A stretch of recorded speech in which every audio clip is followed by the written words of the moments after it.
Assalamualaikum warahmatullahi wabarakatuh. Selamat pagi anak-anak. Pagi ini kita akan memulai kembali pembelajaran agama Islam kita, yaitu materi pagi ini mengenai teladan sikap Nabi dan Rasul. Yang pagi ini yang akan kita bahas ialah meneladani sifat Nabi Musa alaihi salam.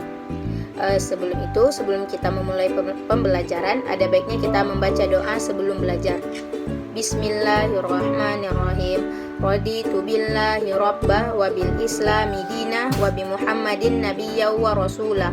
Rabbi zidna ilma warzuqna fahma. Amin.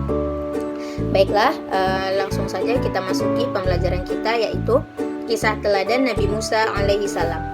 Nabi Musa alaihi salam lahir di zaman Raja Fir'aun.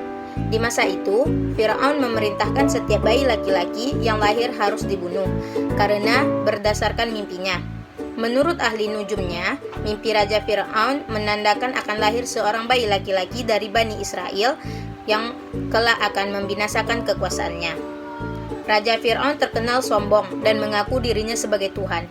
Allah Subhanahu wa Ta'ala melindungi Musa alaihi salam dengan menurunkan ilham kepada ibu Musa agar anaknya dimasukkan ke dalam peti kemudian dihanyutkan ke dalam sungai Nil. Bayi Musa pun diselamatkan oleh seorang wanita bernama Asiyah, yaitu istri Fir'aun. Melihat anak itu, Fir'aun marah. Akan tetapi dengan bujuk rayu Asiyah, Fir'aun luluh hatinya. Ia tidak jadi membunuh Musa kecil. Suatu ketika, Musa kecil menangis karena kehausan. Kemudian Asiyah memerintahkan pengawalnya untuk mencari ibu yang dapat menyusui bayi itu.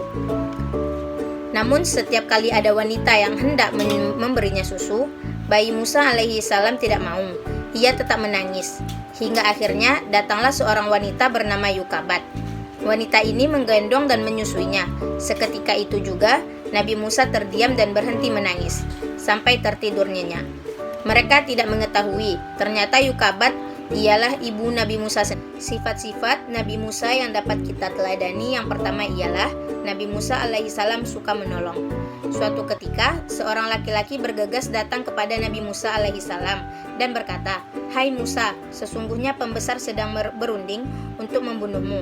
Maka keluarlah dari kota ini. Itulah nasihatku kepadamu." Kemudian Nabi Musa alaihi salam menjawab, "Ya Tuhanku yang maha kuasa, yang maha pengasih dan maha penyayang, bebaskanlah aku dari cengkraman kaum Fir'aun dan yang aniaya." Sesampainya di negeri Madian, ia menjumpai sekumpulan orang yang sedang memberikan minum kepada ternak mereka. Di antara mereka ada dua orang gadis yang menambatkan ternaknya. Lalu Nabi Musa menyapa, "Mengapa tidak ikut bersama mereka mengambil air?" Kedua gadis itu menjawab, "Kami tidak dapat mengambil air kecuali sesudah orang-orang itu telah selesai mengambilnya. Dan karena kami juga tidak kuat berebut dan berdesak-desakan dengan orang yang banyak itu." Seketika itu juga Nabi Musa alaihissalam menolong kedua gadis itu untuk memberinya minum kepada ternak-ternak mereka.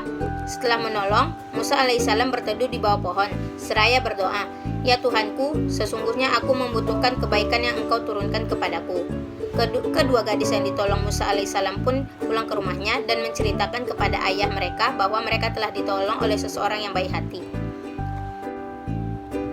Nabi Musa alaihissalam diberikan oleh Tuhan mukjizat, yaitu tongkat yang dia gunakan dapat dijadikan ular. Tangan Musa alaihissalam dapat mengeluarkan cahaya dan menjadi pelindung baginya dari ketakutan. Kedua mukjizat inilah yang dijadikan Nabi Musa alaihissalam untuk melawan Fir'aun bersama tukang sihirnya. Kedatangan Nabi Musa alaihissalam di Mesir membuat Fir'aun marah dan menuduh Musa alaihissalam sebagai tukang sihir yang hendak mengusir Fir'aun dari negeri itu. Nabi Musa telah mengingatkan Fir'aun. Nabi Musa berkata, "Janganlah kamu membuat dusta. Nanti kamu dibinasakan dan mendapat siksa dari Allah Subhanahu wa Ta'ala." Namun Fir'aun dan tukang sihirnya tetap saja melawan dan menantang. Akhirnya Musa alaihissalam meladeninya dan berkata, "Kalau begitu, kumpulkanlah semua tukang sihirmu dan beramai-ramai. Kita berjumpa di suatu tempat." Di hari berjumpa itu, tukang sihir Fir'aun berkata, "Ya Musa, lemparkanlah tongkatmu terlebih dahulu, atau kami yang akan memulai lebih dahulu."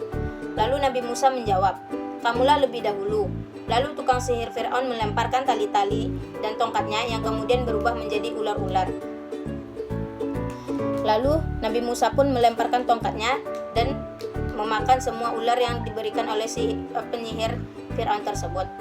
Nabi Musa alaihissalam mengikuti perintah Allah Subhanahu wa taala.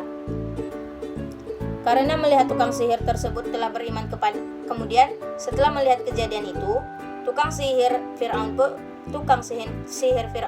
pun beriman kepada Allah Subhanahu wa taala. Karena melihat tukang sihir tersebut telah beriman kepada Nabi Musa, demikian juga istrinya, Siti Asiyah, maka Fir'aun bertambah marah dan ganas. Bersama bala tentaranya, dia menyiksa orang-orang yang beriman dan masuk Islam, termasuk istrinya sampai mati. Melihat hal demikian, Nabi Musa alaihissalam dan orang-orang yang beriman mundur dan melarikan diri ke kota Mesir. Fir'aun dan tentaranya terus mengejar Nabi Musa alaihissalam dan pengikutnya sampai ke dekat Laut Merah. Nabi Musa alaihissalam dan pengikutnya kebingungan. Pada saat itulah turun wahyu dari Allah Subhanahu wa taala yang memerintahkan agar Nabi Musa memukulkan tongkatnya ke permukaan Laut Merah. Kemudian Nabi Musa pun memukulkan tongkatnya ke permukaan Laut Merah. Saat Nabi Musa memukulkan tongkatnya, Laut Merah pun terbelah menjadi dua bagian. Jalan yang panjang telah terbentang di hadapan mereka. Nabi Musa alaihissalam memerintahkan pengikutnya untuk berlari mengikuti jalan panjang yang telah terbentang menuju seberang. Dari kejauhan, terlihat Fir'aun dan bala tentaranya terus saja mengejar Nabi Musa alaihissalam. Akhirnya Nabi Musa alaihissalam sampai di seberang dengan selamat. Sementara itu, Fir'aun dan tentaranya masih berada di tengah jalan. Dan di saat itulah Allah Subhanahu wa taala mengembalikan Laut Merah seperti semula. Lalu Fir'aun dan tentaranya pun ditelan oleh air laut. Dan demikianlah pembalasan dari Allah Subhanahu wa taala terhadap orang yang durhaka. Sifat-sifat Nabi Musa yang dapat kita teladani ialah yang pertama, Nabi Musa tidak sombong walaupun dia menjadi anak seorang raja. Yang kedua, Nabi Musa alaihissalam gemar membantu dan menolong kaumnya yang membutuhkan ataupun kaumnya yang lemah. Yang ketiga, Nabi Musa alaihissalam memiliki sifat berani di atas tauhid dan kebenaran. Yang keempat, Nabi Musa alaihissalam sangat menghormati wanita. Yang kelima, Nabi Musa alaihissalam adalah seorang yang menepati janjinya. Yang kelima, Nabi Musa alaihissalam adalah seorang yang menyayangi saudaranya. Dan yang keenam ialah Nabi Musa alaihissalam adalah seseorang yang haus akan menuntut ilmu. Baiklah, itu tadi pembelajaran kita mengenai teladan Nabi Musa. Semoga apa-apa yang Ibu sampaikan tadi bisa kalian tiru, kalian ambil mana yang baik dan buang mana yang buruknya. Baiklah, pembelajaran kita hari ini kita cukupkan sampai di sini. Ibu mohon maaf apabila ada kesalahan. Wabillahi taufiq wal hidayah. Assalamualaikum warahmatullahi wabarakatuh.